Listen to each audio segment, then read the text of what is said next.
नाता किसका है? एक पू नाम का नर्क हुआ करता है और जो हमें तार दे, जो उस पू नाम के नरक से हमारा उद्धार करा दे, वही पुत्र हुआ करता है।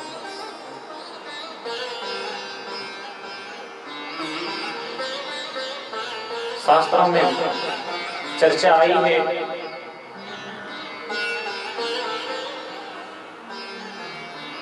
पिता का शरीर पूरा हो जाता है तो पुत्र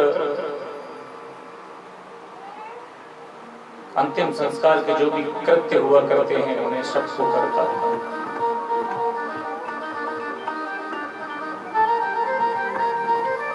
उस दिन बताया था जो कृत्य होते हैं 4 दिन से 40वें दिन तक सब पूरे किए जाते हैं। उसके बाद फलांजलि दी जाती है, पिंडदान किया जाता है और पिंडदान करने की बड़ी परंपरा है। पितरों को जल देने की बड़ी परंपरा हुआ करती है।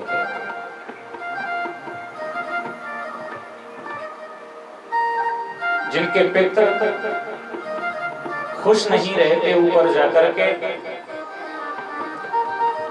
उन्हें मुक्ति नहीं मिलती, वो जीवन में परेशानियां खड़ा करते हैं, परिवार को आगे नहीं बढ़ने देते, परिवार में कलह रहती है। शास्त्रों में विधान आया है जब तर्पण कराते हैं, हम नांदी मुख श्राद्ध कराते हैं या घर में तर्पण कराते हैं पितरों के लिए, तो 9 पीढ़ियों के लिए जल दिया जाता है। 9 पीढ़ियों के लिए कौन कौन सी है? और जो जल दिया जाता है पितरों के लिए वो ज्येष्ठ पुत्र, बड़ा पुत्र या लघु, सबसे छोटा, बीच वालों का जो जल इत्यादि पितरों के लिए देते हैं वो पितर ग्रहण नहीं करते। या तो बड़े के हाथ का ग्रहण करते हैं या छोटे के हाथ का ग्रहण करते हैं। कितनी पीढ़ियों के लिए बताया है? 9 पीढ़ियों। कैसे कैसे? बोले जब भी तर्पण करें 3 पीढ़ी अपनी, 3 पीढ़ी ससुराल पक्ष की और 3 पीढ़ी ननिहाल पक्ष की। इन 9 के लिए जल देना बताया है।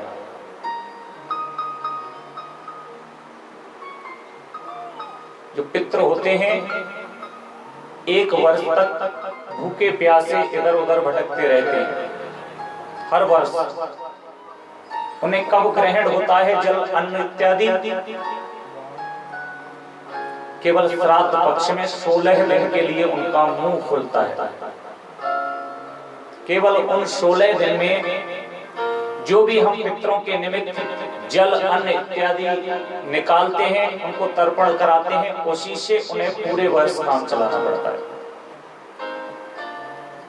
पितृ जो होते हैं उनका शरीर कहते हैं दिखाई नहीं देता, लेकिन बहुत विकराल हुआ करता है, लेकिन उनका मुंह जो होता है वो सुई के अग्रभाग के बराबर हुआ करता है।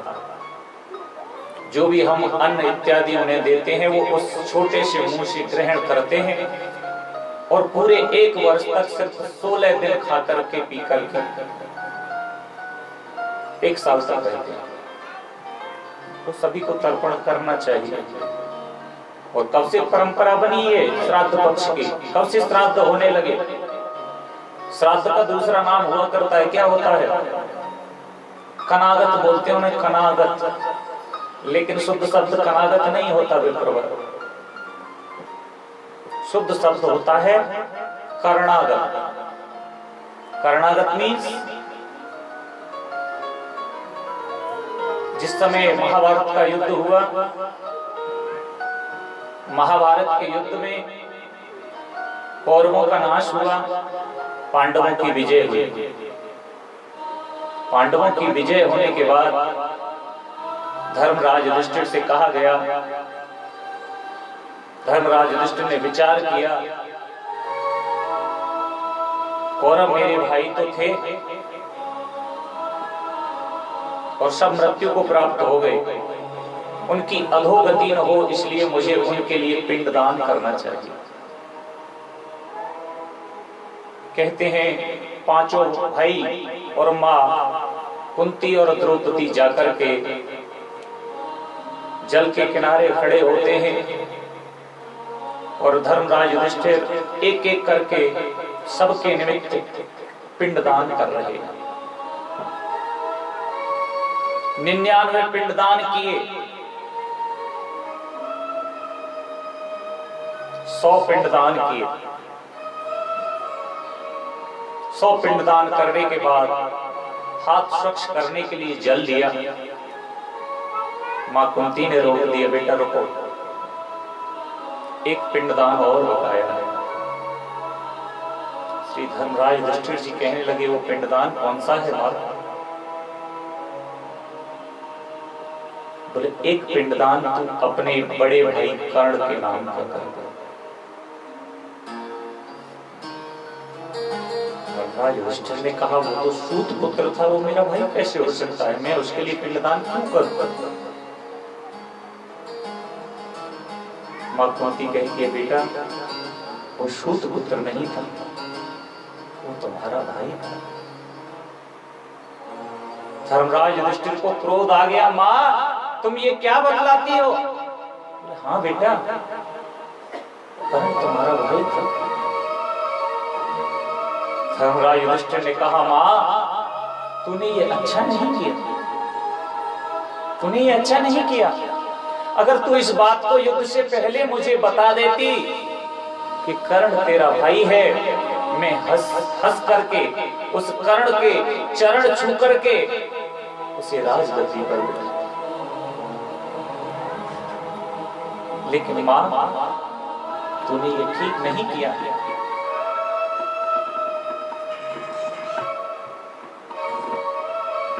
मां तूने मुझसे झूठ बोला है,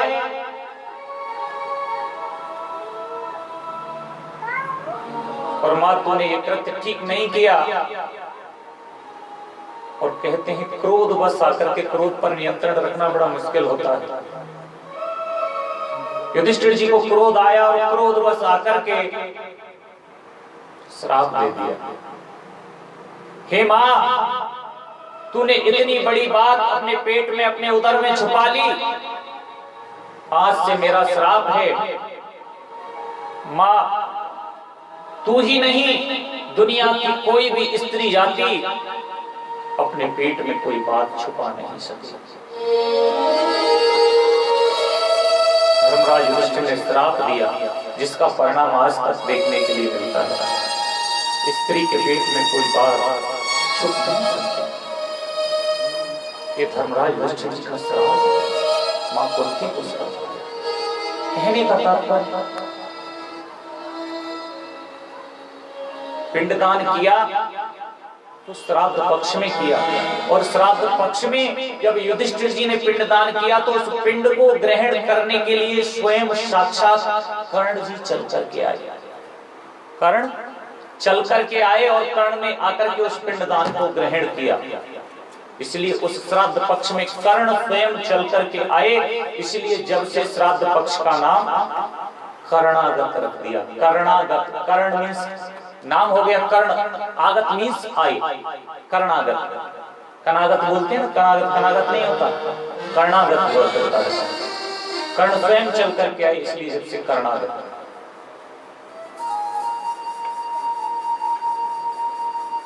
कर्ण स्वयं चल करके आई। देखिए दुनिया में बहुत दानी हुए और बहुत दानी हैं और बहुत दानी होंगे, लेकिन कर्ण के जैसा दानी दुनिया में कोई नहीं होगा। ऐसा क्या कर दिया कर्ण ने? प्रिय भक्तों, कुरुक्षेत्र के मैदान में युद्ध चला। धीरे धीरे सब योद्धा समाप्त होने लगे। एक दिन के युद्ध में अर्जुन ने कर्ण को भी धराशायी किया और कर्ण जमीन पर धरा पर गिरा हुआ है। भगवान ने कहा मन में विचार किया, सब कहते हैं कर्ण बहुत दानी है, कर्ण बहुत दानी है, इसकी परीक्षा करके देखनी चाहिए। स्वयं भगवान कृष्ण कर्ण के पास पहुंचते हैं, क्या कहते हैं जाकर के?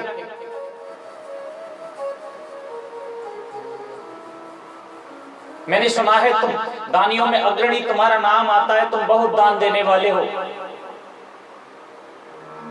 आप मुझे दान दो। कर्ण कहने लगा मैं इस स्थिति में नहीं हूं भगवान, मैं आपको दान दे सकूं। मेरी स्थिति आप देख रहे हो, मैं घायल धरती पर पड़ा हुआ हूं। भगवान कृष्ण कहने लगे दानी के ये लक्षण नहीं हुआ करते, दानी किसी भी स्थिति में हो लेकिन उसे दान करना चाहिए। कर्ण को याद आया मेरे मुंह में एक सोने का स्वर्ण का दांत लगा हुआ है,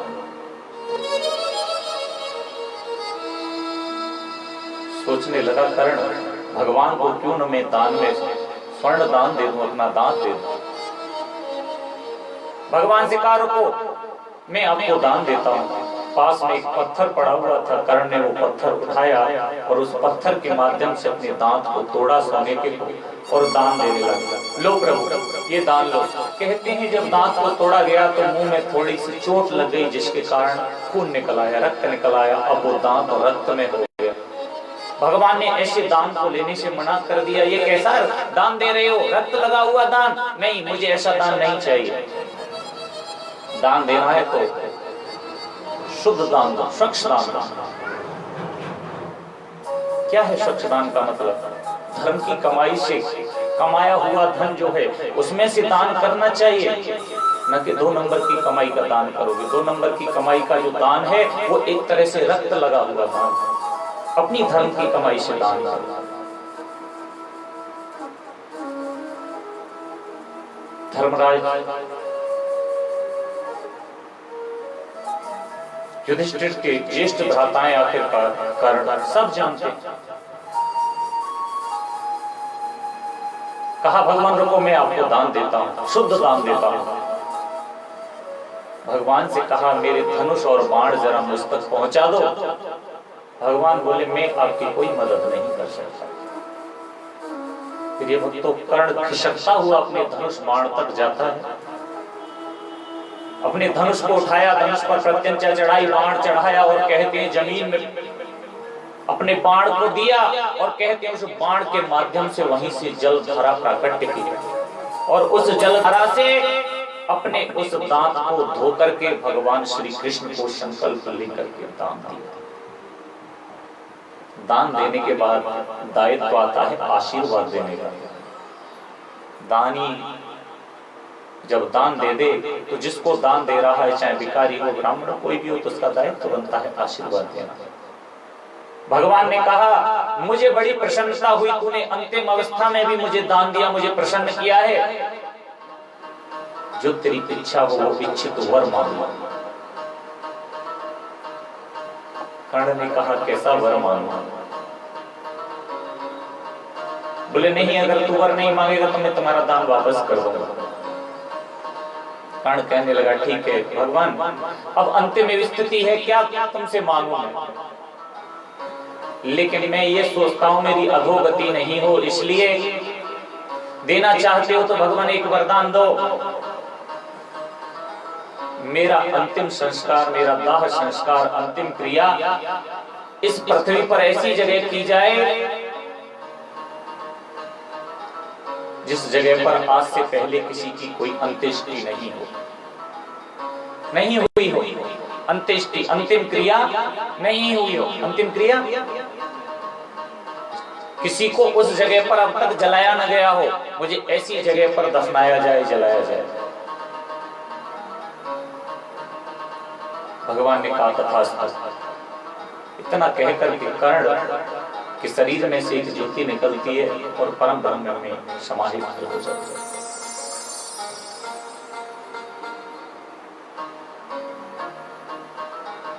अब भगवान ने विचार किया, कर्ण ने वरदान मांगा है कि इसका अंतिम संस्कार ऐसी जगह पर करना है जहां पर आज तक किसी को जलाया न गया हो अंत्येष्टि क्रिया जहां पर हुई।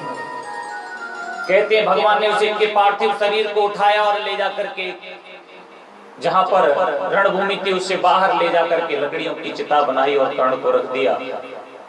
अग्नि देने के लिए तैयार हुए, आकाशवाणी होने लगी, प्रभु आप ये क्या करना चाहते हो? आप सत्यवादी हो। कर्ण ने आपसे वरदान मांगा है, कर्ण ने आपसे वरदान मांगा है, मुझे ऐसी जगह पर जलाया जाए जिससे आज से पहले कोई जलाया न गया हो जिस जगह पर। तो आकाशवाणी ने कहा प्रभु आप ये क्या कर रहे हो? जिस जगह पर आप कर्ण का अंत्येष्टि संस्कार कर रहे हो इससे पहले पता नहीं कितने लाखों कर्ण इस जगह पर जल चुके हैं, उनका अंत्येष्टि क्रिया हो चुकी है। भगवान ने कहा ये जगह नियुक्त नहीं, अच्छी नहीं है। भगवान ने पार्थिव शरीर के कर्ण के को उठाया, आगे बढ़ते हैं, दूसरी जगह ले जाकर के रखा, लकड़ियों की चिता बनाई, फिर रखा, फिर आकाशवाणी हुई प्रभु आप ये क्या कर रहे हो? इससे पहले पता नहीं कितनी बार लाखों करोड़ों यहाँ पर कर्ण जल चुके हैं।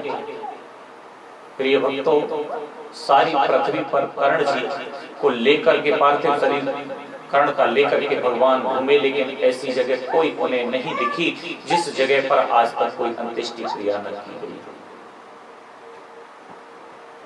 भगवान परेशान होने लगे और कहते हैं प्रिय भक्तों, लेखन आता है, संत बताते हैं भगवान ने अपनी हथेली पर रख करके कर्ण का अंत्येष्टि संस्कार किया, क्योंकि दुनिया में ऐसी कोई जगह है ही नहीं। मैंने बताया ना कल, कोई पहली बार कलयुग थोड़ी आया है, इससे पहले 27 बार कलयुग निकल चुका है।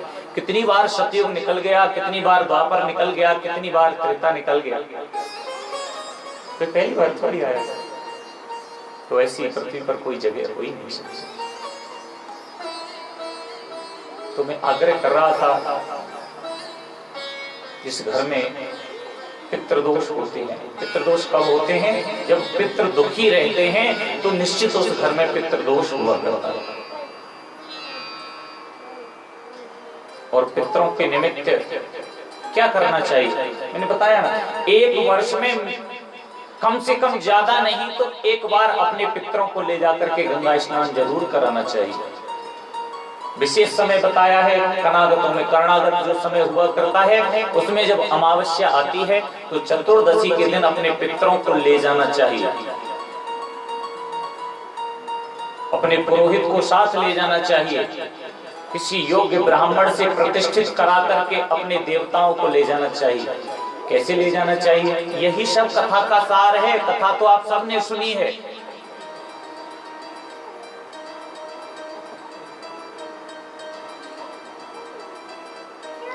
अपने पुरोहित को बुलाइए, किसी उच्च कोटि के ब्राह्मण को बुलाइए, और जहां आपने अपने पितरों का स्थान दे रखा है, अपने पितरों का जहां स्थान बनवा रखा है, उस जगह पर से देवताओं को प्रतिष्ठित कराइए।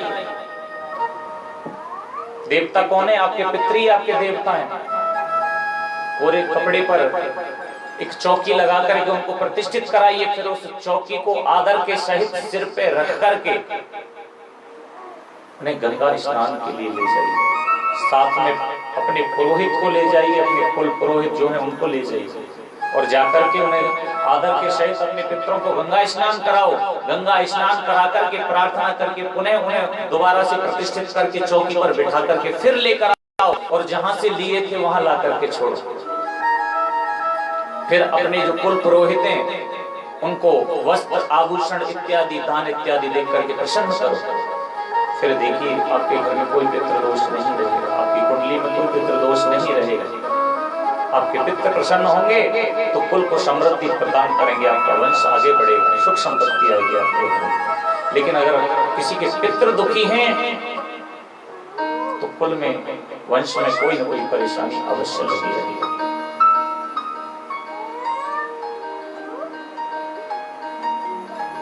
कहने का तात्पर्य, पितरों की सेवा करना दायित्व हुआ करता है। जिस प्रकार से माता पिता की सेवा करने का दायित्व होता है पुत्रों का, उसी प्रकार से अपने पुत्रों की सेवा करने का भी दायित्व हुआ करता है।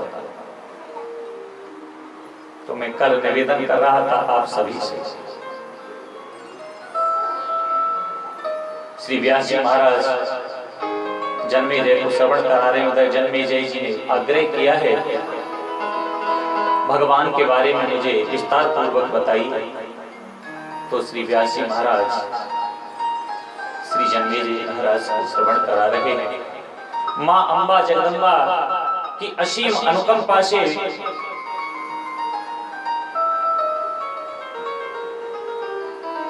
कल भगवान का विवाह हुआ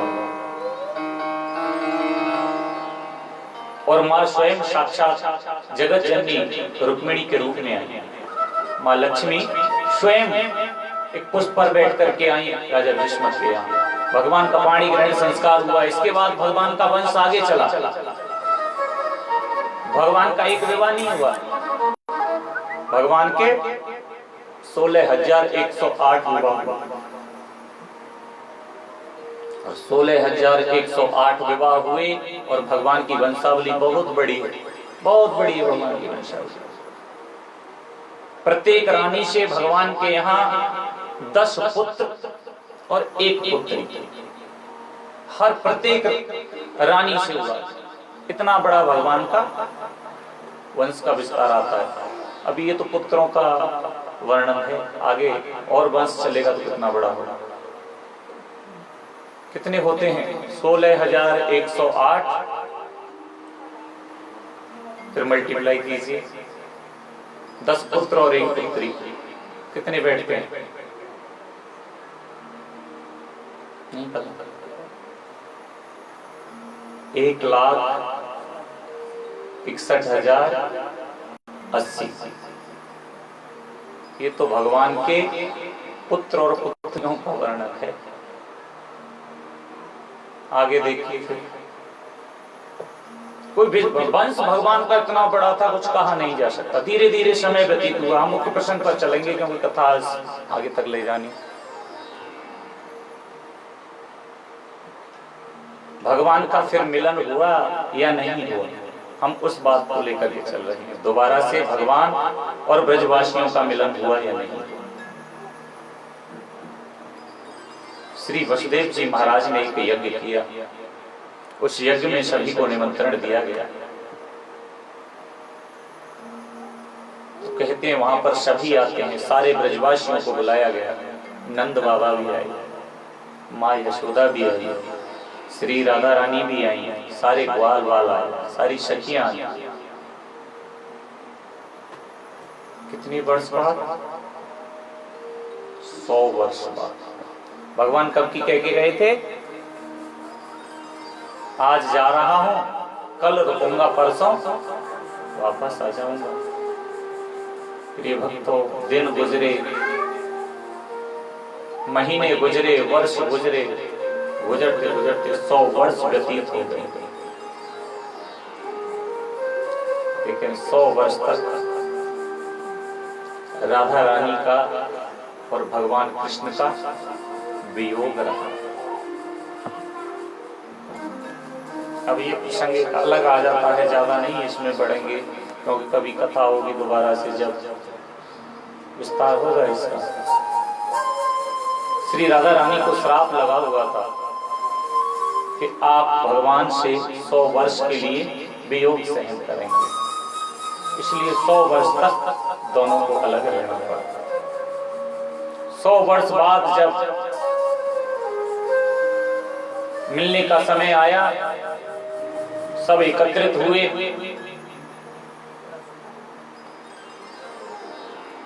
भगवान दिन रात राधा रानी का नाम जपा करते थे। श्री राधा रानी कल बताए ना है कौन? जो कृष्ण है वही राधा है और जो राधा है वही कृष्ण। दोनों में कोई अंतर नहीं।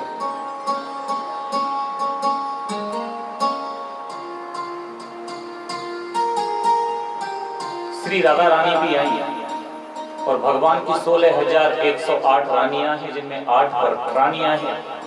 भगवान के मुख से हर समय पटरानियां रानियां नाम सुना करती थी। राधा रानी का बड़ी इच्छा थी कि एक बार राधा रानी का दर्शन हो जाए। हर किसी की इच्छा होती है, सबकी इच्छा होती है एक बार श्री राधा रानी का दर्शन करें। माँ अम्बा जगदम्बा का साक्षात परम स्वरूप है।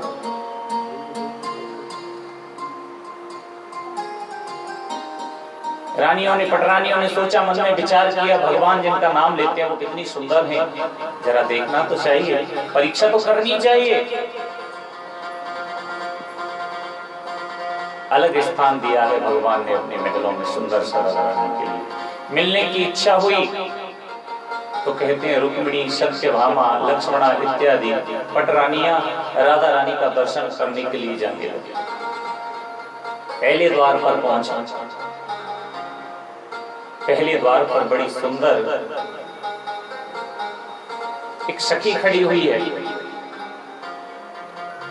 पूछा, आप ही राधा रानी हो? सखी ने उत्तर दिया, नहीं, हम तो राधा रानी की सखी हैं। आपका नाम क्या है? बोले, हमारा नाम तो ललिता है। बड़ा आश्चर्य हुआ, जब राधा रानी की सखियां इतनी सुंदर हैं, ऐसा लगता है यही साक्षात राधा रानी है, तो राधा रानी कितनी सुंदर होंगी। और आगे बढ़ी दूसरे दरवाजे पर, वहां उससे भी ज्यादा सुंदर सखी खड़ी हुई है। पूछा, आप ही राधा रानी हो? हम प्रणाम करती हैं, भगवान की भार्याएं हैं। नहीं नहीं नहीं, मुझे प्रणाम मत करो, मैं राधा रानी नहीं, मैं तो राधा रानी की परम सखी हूँ। आपका नाम क्या है? मेरा नाम विशाखा है। ऐसे करते करते 8 दरवाजों पर गई। अष्ट सखियां राधा रानी की थी और 8 द्वारे पर जाकर के सोचती हैं, जब सखियां इतनी सुंदर हैं तो उनका स्वरूप कितना सुंदर है।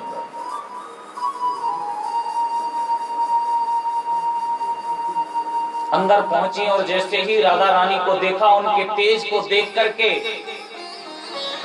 स्वयं लक्ष्मी, रुक्मिणी का स्वरूप, सत्यभामा, लक्ष्मणा, कालिंदी, भद्रा आश्चर्यचकित रह गई। इतनी सुंदर छवि, कितना सुंदर स्वरूप है, कितना सुंदर स्वरूप है। हाय हाय, कैसा स्वरूप है उसका, आइए वर्णन करते हैं। सरस किशोरी वयस की थोरी,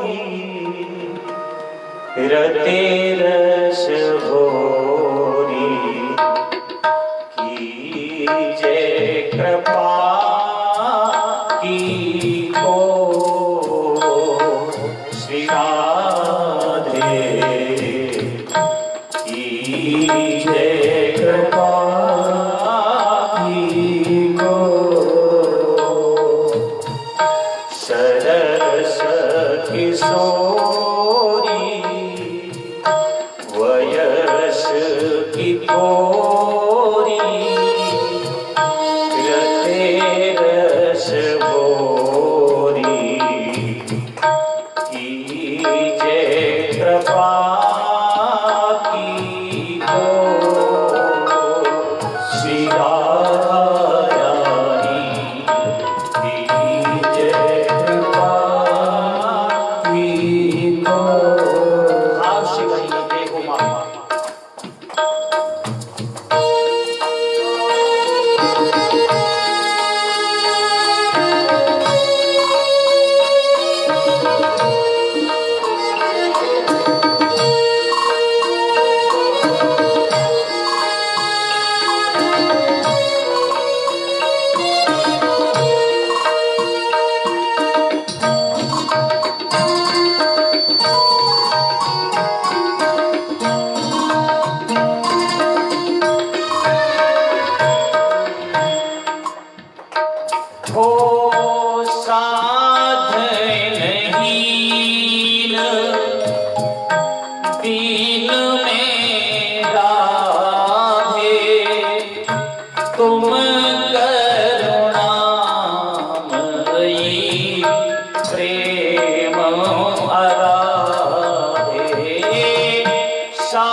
किशोरी वयस की थोरी रते रस भोरी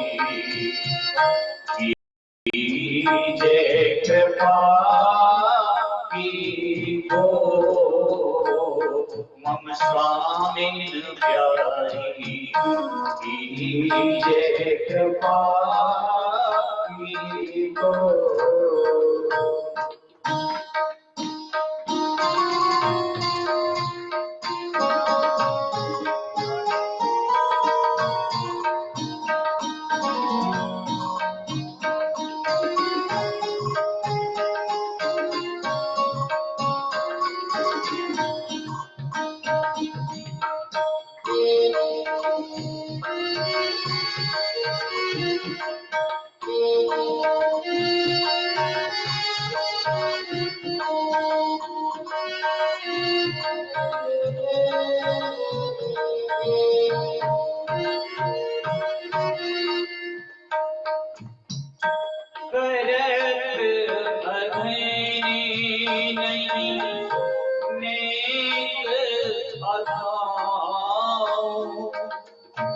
भजन करन मेरा मन को करत अखने नहीं देख भजन करन मेरा मन को लगा। ये जगत माता है, समाज से कुछ मत छुपाई, बुरा है भला है जो भी है दिल के अंदर सब माँ जरूर सुनेगी, जो भी दिल के भाव है इसके सिवा कोई सुनने वाला नहीं दुनिया में। माँ मैं करत अधने नहीं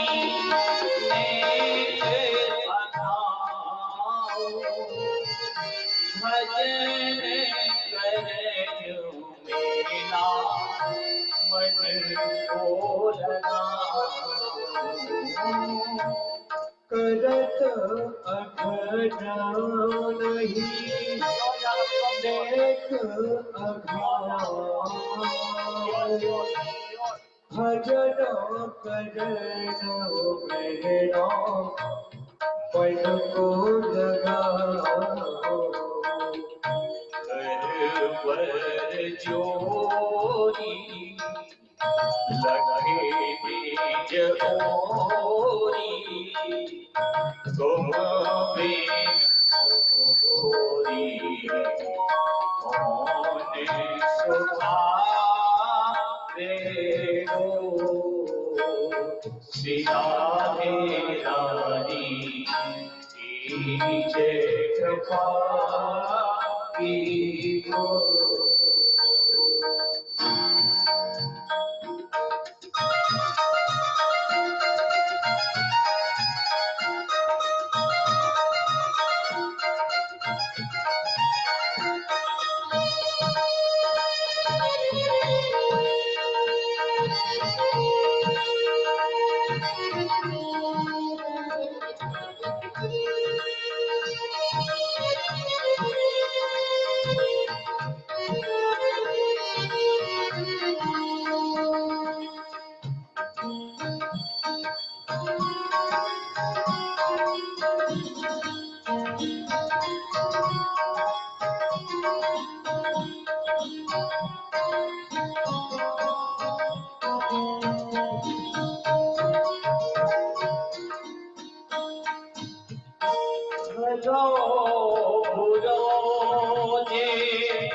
तुम बिन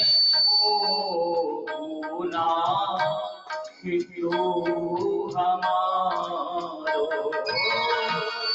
भलो भलो जे सो तिहारो तुम बिन शादी हितो ना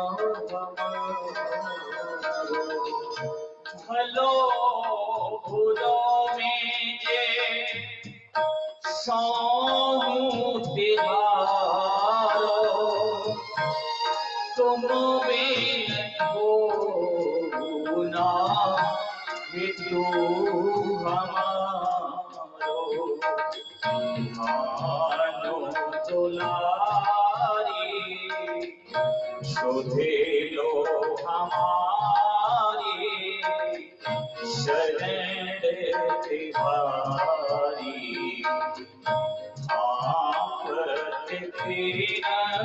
शिर हो श्री राधा रानी की जय कृपा की हो।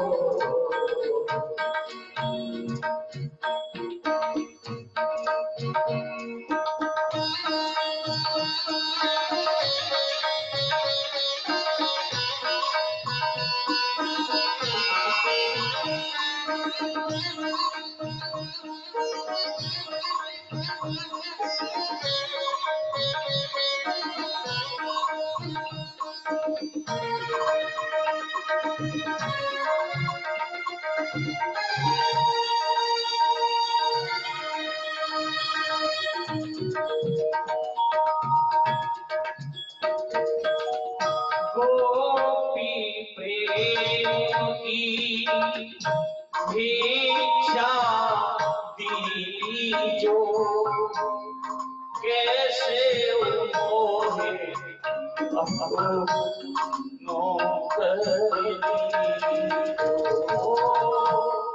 गोपी प्रेम की भिक्षा दीजो कैसे तो कर्ज दीजो। गोपी प्रेम की भिक्षा दीजो कैसे नौकर दीजो।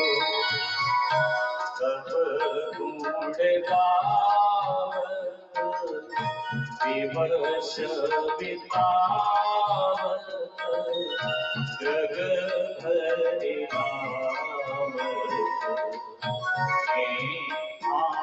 प्रेम विभो श्री राधा रानी की जय कृपा की हो। सरस किशोरी वयस की छोरी रते रस होरी कीजे कृपा की हो श्री राधा रानी कीजे कृपा की हो। मन स्वामी प्यारी कीजे कृपा की हो श्री श्यामा प्यारी कीजे कृपा की हो श्री राधा रानी कीजे कृपा की हो।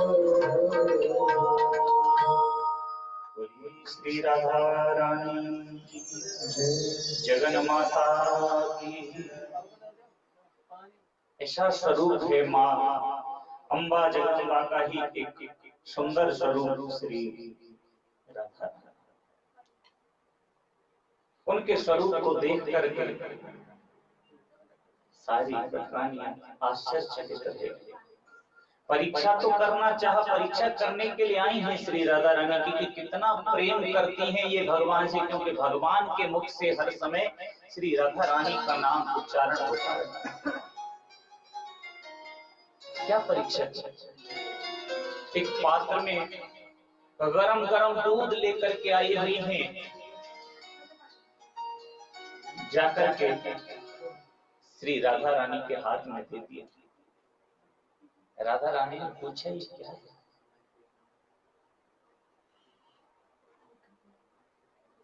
सारी पटरानियां कहती हैं ये भगवान ने आपके लिए दूध भेजा है। प्रिय भक्तों, राधा रानी जिस दिन से भगवान उनसे जुदा हुए हैं, न सोती हैं, न खाती हैं, न पीती हैं, एक बूंद जल तक ग्रहण नहीं किया।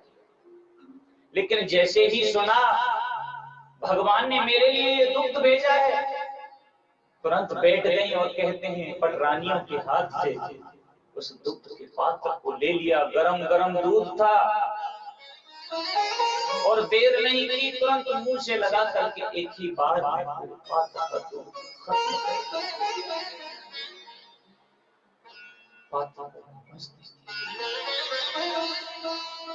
पटरानियों के आश्चर्य का ठिकाना नहीं रहा। इतना गर्म दूध केवल भगवान का स्पर्श मात्र करने के लिए कहा है कि स्पर्श किया हुआ है। इतना गर्म दूध इसने पी लिया।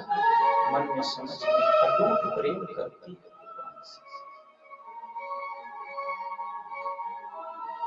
भगवान से। प्रेम जो अटूट करता है वो ये नहीं देखता क्या भेजा है क्या नहीं भेजा।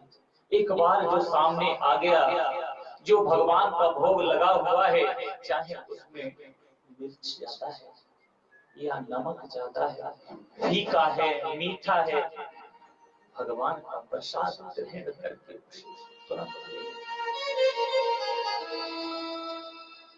दैनिक प्रयोग में जब भोजन करते हैं, भोजन जिब्या पर रखेंगे, मुंह में रखेंगे, 50 बातें बनाएंगे, इसमें नमक कम है, थोड़ा नमक लाओ, इसे तीखा है, इसमें थोड़ा घृत डाल दो, या ये फीका है, इसमें थोड़ा मिर्ची डाल दो। भगवान से अटूट प्रेम करो। अरे जो भगवान को समर्पित कर दिया, भगवान ने जिसे ग्रहण कर लिया, अरे तुम आम जीव हो, जब भगवान उसे जिस प्रकार से ग्रहण कर लेते हैं, जैसा भी है रूखा सूखा, उसे जब भगवान खा लेते हैं, तुम्हें खाने में क्या परेशानी। अरे जैसा भी आ जाए रक्षण कर लेना।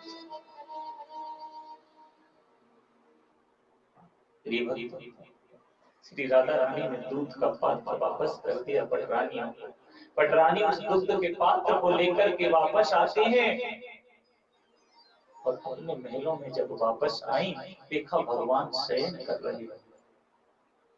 भगवान को शयन करते हुए देखा, करीब से जाकर के देखा, भगवान के पैरों में बड़े बड़े फफोले पड़े हुए, छाले पड़े। पटरानियों ने पूछा, प्रभु क्या आप कहीं महल से बाहर गए थे? भगवान कहते हैं नहीं, मैं कहीं नहीं गया। प्रभु आपके पैरों में ये छाले, भगवान सब जानते हैं। भगवान ने कहा ये सब तुम्हारे कारण है। पटरानियां कहने लगी हमारे कारण? हमने ऐसा क्या कृत्य किया है?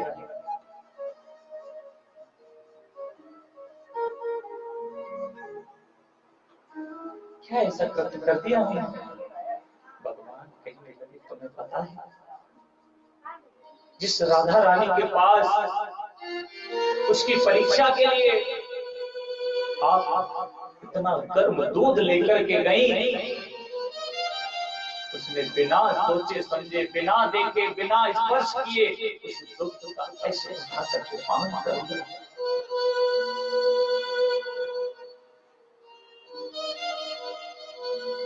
आप जानते हो राधा रानी के हृदय में जख्मों का वास है। बिना राधा रानी के मैं अधूरा हूं और राधा रानी मेरे बिना। तुमने परीक्षा वश मेरी प्रियतमा को उस गर्म दूध का पान करा दिया। तुम्हें क्या पता उस दुग्ध को पान करने के बाद उसके हृदय में कितने बड़े बड़े फफोले पड़, कितने बड़े बड़े छाले पड़ गए। उसका परिणाम आप यहाँ पे श्री राधा रानी के हृदय में मेरे चरणों का वास है। दिन रात सिर्फ मेरे चरणों का ध्यान रखती है। इसलिए उसने जो दुग्ध पान किया वो दुग्ध जाकर के मेरे चरणों से टकराया और मेरे चरणों में ये छिपे थे। प्रिय भक्तों, आज सब पटरानियां महल को छोड़ करके बाहर आती हैं और जाकर के राधा रानी के चरणों से लिपट गई। हे जगत जननी, हे माँ अम्बा जगदम्बा का साक्षात स्वरूप, हमारे स्वामी की प्रियतमा, हम तुम्हें बार बार वंदन करते हैं। हमसे बड़ी भूल हो गई, हम तुम्हारे चरणों में प्रणाम करते हैं, हमें माफ कर दो, क्षमा कर दो देवी। इस दुनिया में आपके जैसा प्रेम करने वाला कोई नहीं। हमें नहीं पता था आप हमारे स्वामी से इतना प्रेम करती हैं और हमारे स्वामी आपसे इतना प्रेम करते हैं।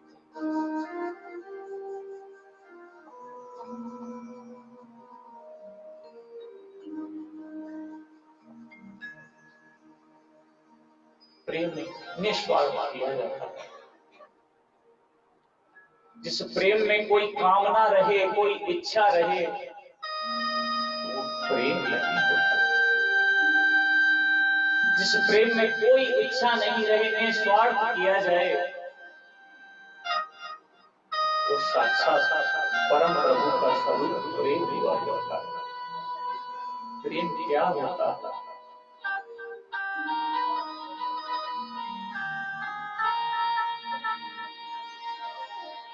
कोई प्रियतम अपनी प्रियतमा से प्रेम करता है, वो प्रेम नहीं होता। वो प्रेम नहीं होता। प्रेम तो बस निस्वार्थ एक भक्त का भगवान के प्रति हो सकता है, बाकी प्रेम नहीं। इस दुनिया में अगर प्रेम है तो भक्त का पर भगवान का प्रेम। प्रेम किया मीरा ने किया, निस्वार्थ प्रेम किया, सब कुछ छोड़ दिया, दिन रात गिरधर गिरधर नाम को गाया।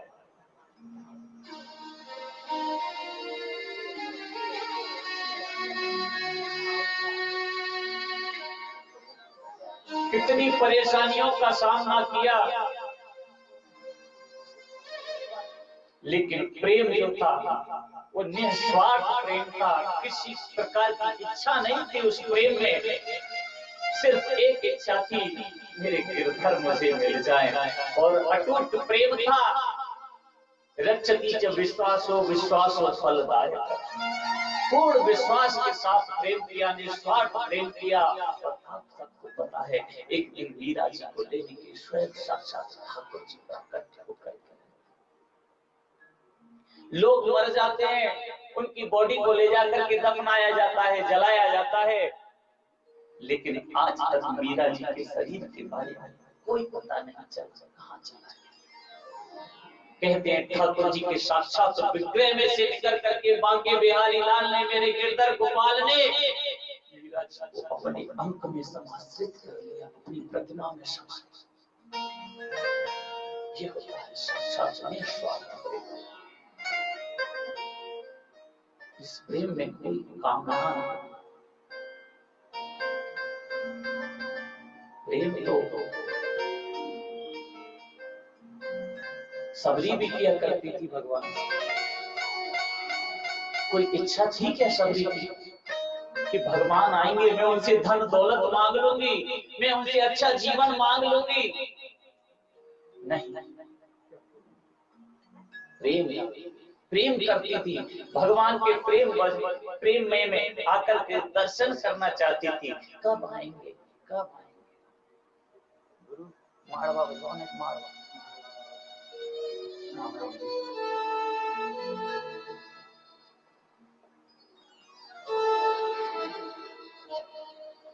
वृद्धावस्था में भी सबरी एक ही बात कहती, कब आएंगे राम, सारी जिंदगी गुजर गई।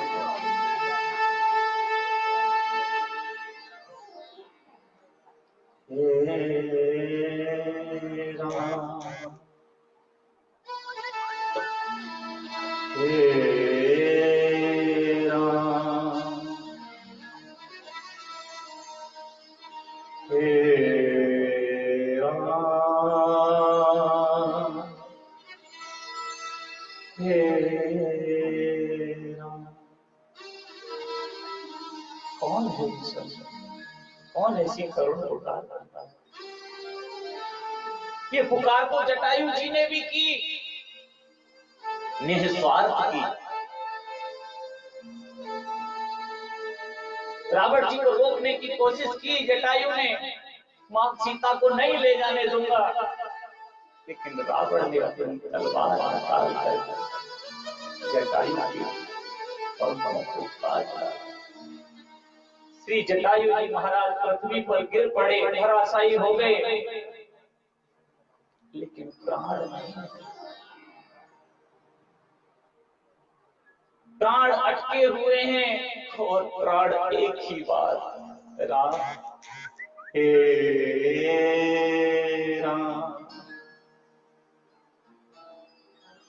हे राम। कब आओगे प्रभु? जीवन की अंतिम यात्रा है और अंतिम समय जब आता है तो कहते हैं कंठे कफ गुरगुराए थे। कंठ में कफ आकर के रुक जाता है, भगवान का नाम स्मरण करते हैं लेकिन भगवान का नाम मुख से नहीं निकलता।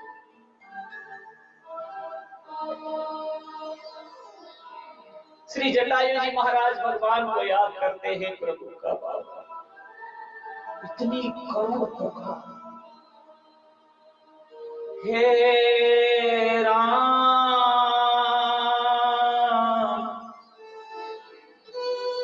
हे राम, हे राम। और करुणा के साथ पुकार की जाती है, भगवान उसे जरूर सुनते। भगवान राम के कानों में ये आवाज पड़ी, मुझे कोई बुला रहा है।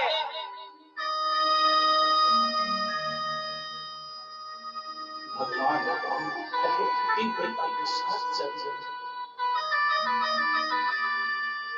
जगत जननी की याद को भूल गए, मां सीता की याद को भूल गए, सोचने लगे कोई करुण पुकार करके मुझे बुला रहा है, पहले मुझे वहां जाना है। अपनी पीड़ा को, भगवान को कोई बुलाता है, भगवान अपनी पीड़ा को भूल जाते हैं, अपने आप को भूल जाते हैं। जाकर पहुंचे जटायु जी के, जटायु महाराज के पास पहुंचे। गीधराज के दोनों नेत्र बंद हैं, नेत्र सजल हैं, आंखों से जल धारा बह रही है और बार बार मुझसे हे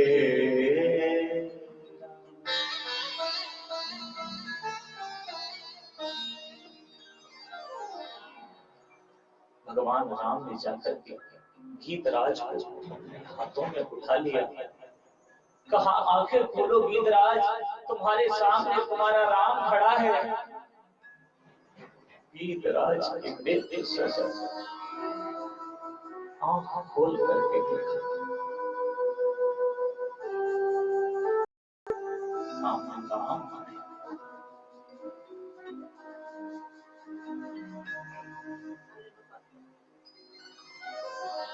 गीधराज कहने लगे प्रभु मुझे क्षमा कर दो।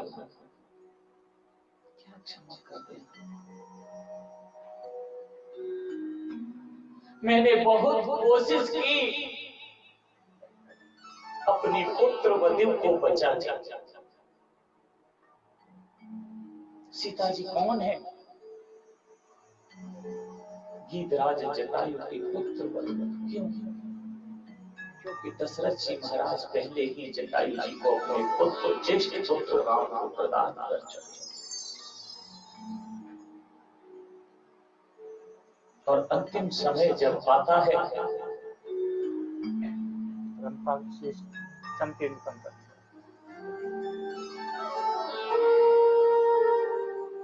अंतिम समय जब आता है तो पुत्र का दायित्व हुआ करता है पिता की सेवा करने का। गीधराज जटायु जी ने बहुत कोशिश की रोकने की, लेकिन रोक नहीं पाए। उसी बात को भगवान राम के समक्ष प्रस्तुत किया, प्रभु मुझे क्षमा कर देना, मैं रावण का सामना तो कर सका लेकिन मेरे पंख काट दिए, इस कारण से मैं अपनी पुत्र वधू को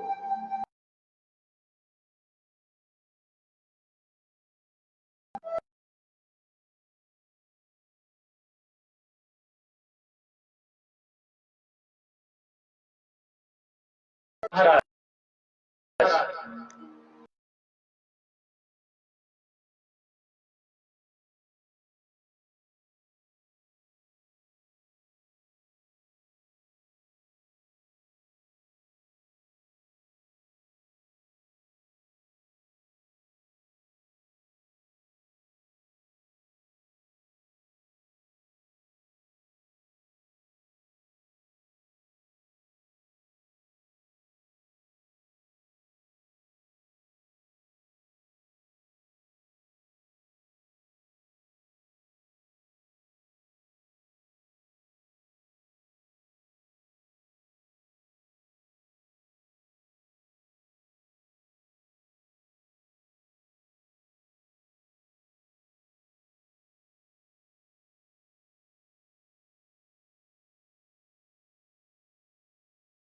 पूरा हो जाता है तो पुत्र का दायित्व पिता को मुखाग्नि देने का। केवल कॉर्ड दबा लो, क्योंकि जब ये शरीर पूर्ण होता है, आत्म पंछी बिनु तन पिंजरा कोई मोल नहीं पावे हो। आत्म पंछी, आत्मा रूपी पंछी बिनु तन पिंजरा, इस तन रूपी पिंजरे में कब तक कैद रहेगा? जब तक जीव वो आत्मा इस शरीर में मौजूद है तब तक ये जीव सजीव है, इसके नाम से संबोधन किया जाता है। ये शरीर भी उस काम का है, लेकिन वो आत्मा रूपी पंछी जब इस पिंजरे से निकल करके बाहर हो जाए, ये शरीर किसी काम का नहीं। आत्म पंछी बिनु तन पिंजरा कोई मोल नहीं पावे हो। जिह बिनु देह, ये प्रसंग ऐसा है, मैं जहां भी छेड़ता हूँ बहुत मुश्किल से ही पूरा हो पाता है, क्योंकि ये एक माँ बेटे का संबंध तो आप रोज सुन रहे हो, रोज सुना रहा हूं मैं आपको, लेकिन ये पिता और पुत्र के बीच की बात है। जितना दायित्व माँ और बेटे का होता है, उससे कहीं ज्यादा दायित्व पिता और पुत्र का होता है।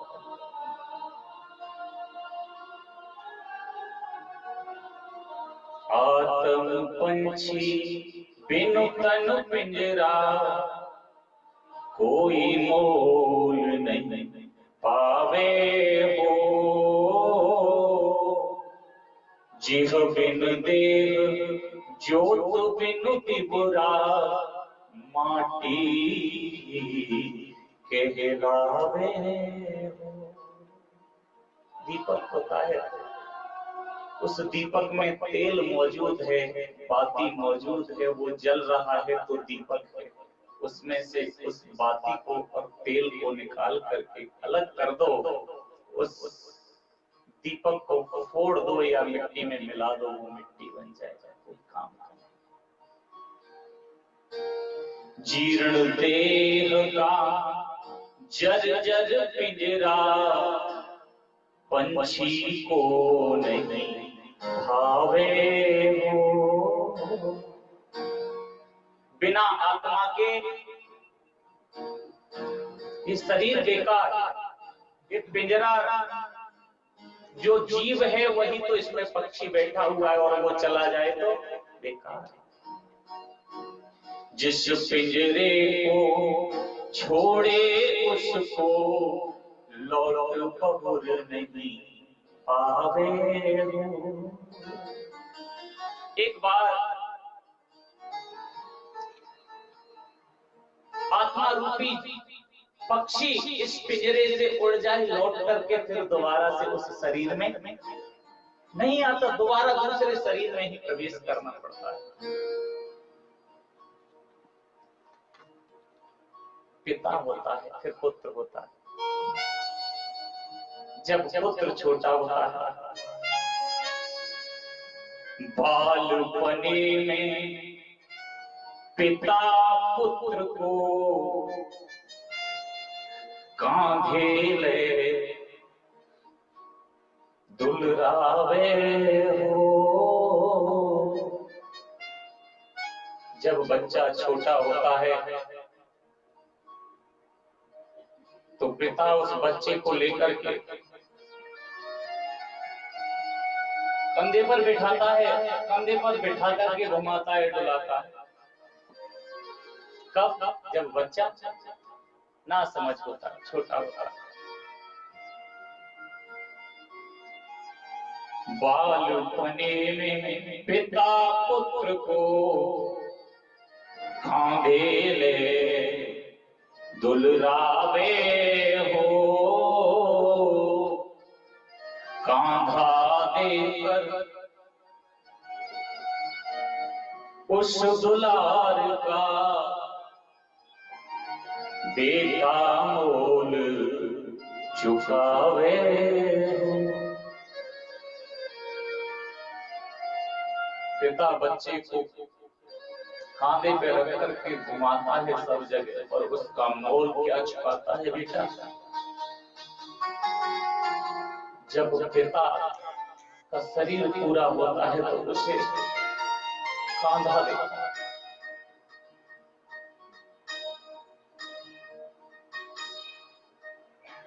कांधा देकर के उस मोल का भाव चुकाता है कौन? बेटी।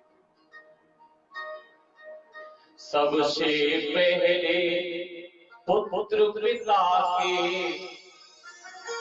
तन में आग लगावे हो।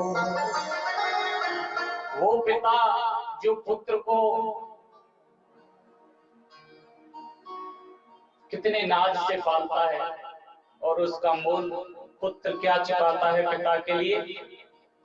शमशान में ले जाकर के उसमें आग लगा। सबसे पहले पुत्र पिता के तन में आँच लगावे हो। कांधा देकर उस दुलार का बेटा मोल चुकावे हो। माटी की ये काया जब मरघट में जल दे आवे हो। राजा हो या रंग सभी की एक दशा हो जावे हो। राजा हो या रंग सभी की एक दशा हो जावे हो। चाहे कोई राजा हो या भिखारी हो, शमशान में ले जाया जाता है तो सबकी रात होनी है दो मुट्ठी। जीने वाला जीने वाला हम और आप, जाने वाले जो हमारे माँ बाप बुजुर्ग चले जाते हैं। जीने वाला जाने वाले की सुधियां ये दोहरावे हो। जिसका साया उठ गया, जिसके सिर से माँ हो, पापा हो, दादा दादी का हो, भाई का हो, बहन का हो, फिर उसका फोटो देखते हैं और फोटो देखने के बाद फिर उसकी याद आती, बार बार याद आती। जीने वाला जाने वाले की सुधियां ये दोहरावे हो। जो हो जितना निकट उसे उतना ही मोह रुलावे। जो जितना पास रहेगा जिसके, उसे उतनी ही ज्यादा फिर जाने वाले की याद आती है। बहते जल की धार में जो डालो बह जाए, यश कीरत कृत कर्म ही जा जग में रह जा। जब चला जाता है जाने वाला, सिर्फ उसकी यादें रह जाती हैं और याद भी उसकी समय पर आती है, हर रोज नहीं आती। किसी का मानिए भाई नहीं है, भाई किसी बहन का भाई नहीं है, चला गया। जब भी रक्षाबंधन का त्योहार आएगा, भाई दूज का त्योहार आएगा, उसे भाई की याद आएगी। किसी का भाई भाई से जुदा हो गया, चला गया, और पड़ोसी से जब लड़ाई झगड़ा होगा तब उसे याद आएगी। घर में से पिताजी चले जाएं, कोई डिसीजन देने वाला नहीं रहता, फिर पिता की याद आती। और वो माँ जो आंचल में छुपा के रखती है, पत्नी से तनिक भी लड़ाई हो जाए या कोई बात कड़वी हो जाए, फिर माँ की याद सताती है, मेरी माँ। कहने का तात्पर्य वही, श्री जटायु जी महाराज भगवान को याद कर रहे हैं, भगवान उसके पास हैं, भगवान ने गोद में ले रखा है, और किसका दायित्व पूर्ण कर रहे हैं भगवान? पुत्र का। क्योंकि श्री दशरथ जी महाराज जटायु को पहले पुत्र को देने का वचन दे चुके हैं, श्री राम जी को दे दी। आंखें खोली श्री जटायु जी महाराज ने, देखा राम सामने उपस्थित हैं। प्रिय भक्तों, जिसके सामने भगवान साक्षात प्राकट्य होकर के आ जाए, उसे जीने की कोई इच्छा नहीं। क्या जीना? शरीर पूरा हुआ श्री जटायु जी महाराज का, भगवान ने उसका अंत्येष्टि संस्कार किया। क्यों किया? क्योंकि पुत्र का दायित्व होता है पिता का अंत्येष्टि संस्कार करना। महाराज दशरथ का भी शरीर पूरा हुआ। महाराज दशरथ का शरीर पूरा हो गया, और ज्येष्ठ पुत्र बड़े पुत्र का या छोटे पुत्र का दायित्व होता है पिता का अंत्येष्टि संस्कार करना। लेकिन भगवान नहीं कर सके, दशरथ जी का अंत्येष्टि संस्कार नहीं कर सके। क्यों? क्योंकि वो उनके पुत्र थे तो सही, लेकिन वचनबद्ध थे, इसलिए वो पुत्र नहीं ज्येष्ठ माने गए राम। अगर ज्येष्ठ पुत्र राम को माना जाता तो श्री दशरथ जी महाराज की अंत्येष्टि संस्कार श्री राम के हाथ में होता। नहीं, जटायु पिता का दायित्व दिया और पूरा कर्तव्य परायण किया। जटायु का अंत्येष्टि संस्कार भगवान ने किया। तो मैं निवेदन कर रहा था, प्रेम अटूट होना चाहिए। जटायु जी का प्रेम अटूट था तो अंतिम समय भी आकर के दर्शन दिया। मीरा का प्रेम अटूट था, आकर के समाश्रित कर लिया। हिलनी का, सबरी का प्रेम अटूट था, भगवान ने आकर के उसको भी साक्षात दर्शन दिया। प्रेम अटूट होना चाहिए, प्रेम कहना सरल होता है प्रेम, लेकिन उसको निभाना उतना ही कठिन होता है। प्रेम की बात जमाने में निराली देखी, प्रेम से फल फूलती हर डाली देखी।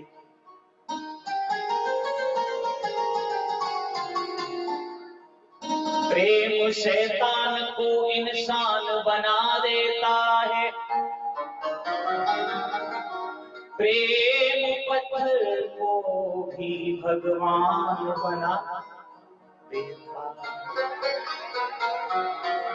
प्रेम की बात हुआ करती है, गोपियां भी तो कहती थी ये तो प्रेम की बात है, तू तो बंदगी तेरे बस की नहीं। और प्रेम के वश पर ही तो गोपियों को भगवान की प्राप्ति हुई। वही निस्वार्थ प्रेम जो भगवान से करता है, भगवान उसे ग्रहण करता है। मां अंबा जगदम्बा का साक्षात स्वरूप श्रीमद् देवी भागवत महापुराण या श्रीमद् भागवत महापुराण या रामचरितमानस या कोई हमको लिए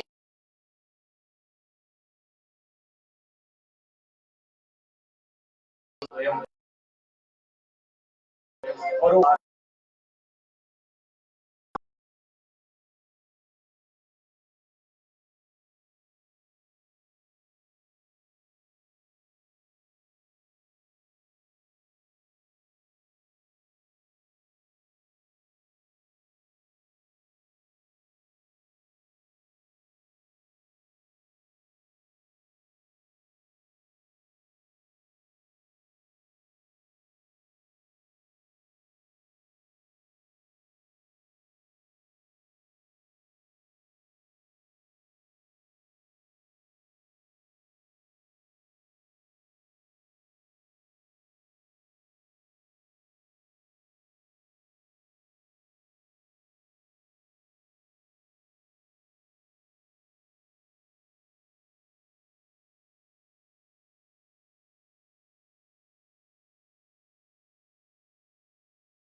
घर पर आए तो बच्चे का नाम लेकर के उसकी मम्मी से कहा मैं तो तेरा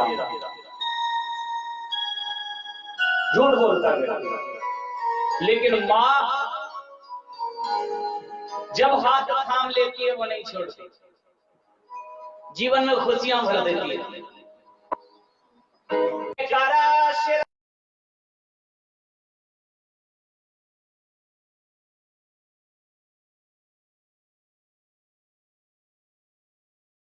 वालीदा बोल सांचे दरबार की माँ जब हाथ थाम लेती है तो जीवन में खुशियां भर देती है।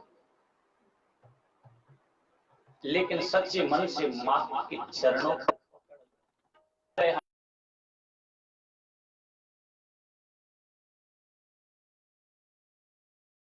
हमारे जीवन में खुशियां भरने का, तो माँ जरूर खुशियां भरे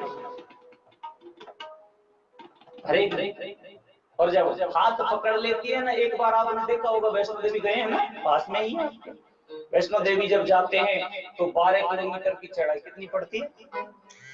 12 किलोमीटर की चढ़ाई। 2 किलोमीटर नहीं, 2 किलोमीटर भैरवनाथ की अलग है। माँ के भवन तक की तो दूरी कटरा से 12 किलोमीटर ही है, 2 किलोमीटर भैरवनाथ की अलग, 14 किलोमीटर इसलिए सीट होता है। 12 किलोमीटर की चढ़ाई को मोटा हो, पतला हो, विकलांग हो, उसका नाम लेते हुए, डंडे का सहारा लेते हुए जगत जनक और अर्धकुंवारी तक पहुंच जाए।